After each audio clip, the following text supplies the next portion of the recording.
let me talk a little bit about Andrew Luck. This weekend, there was no Tom Brady, no Drew Brees, or no Patrick Mahomes. The quarterback play was not very good this weekend, was it? Oh, there's one exception. Andrew Luck was amazing. Folks, there are certain arguments I will no longer debate people on. The earth is flat. You just argue that with other losers. That dinosaurs did not exist. No, we have bones. They were really big. Man landing on the moon was fake. Again, talks amongst yourself. The grown-ups are not going to partake in that conversation.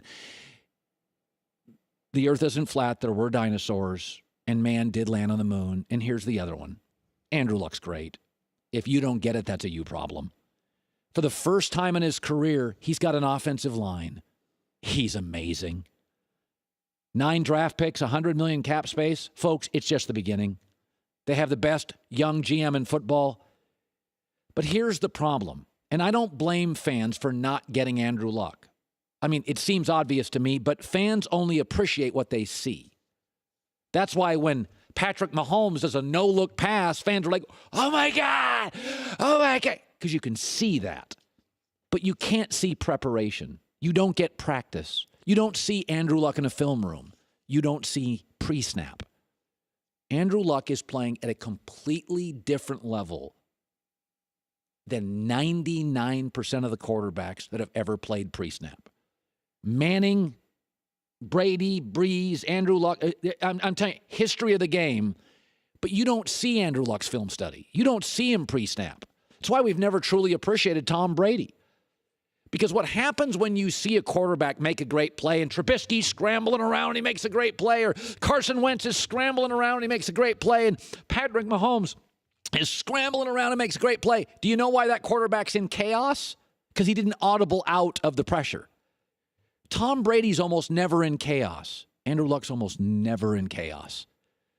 Because if you really do your study and you're really capable of being great in this league pre-snap, you audible out of the problems. You don't have to ad lib. You don't have to throw left-handed. You don't have to throw no look. You don't have to, like Trubisky, make it up on the go. You don't have to. You've audibled out of that.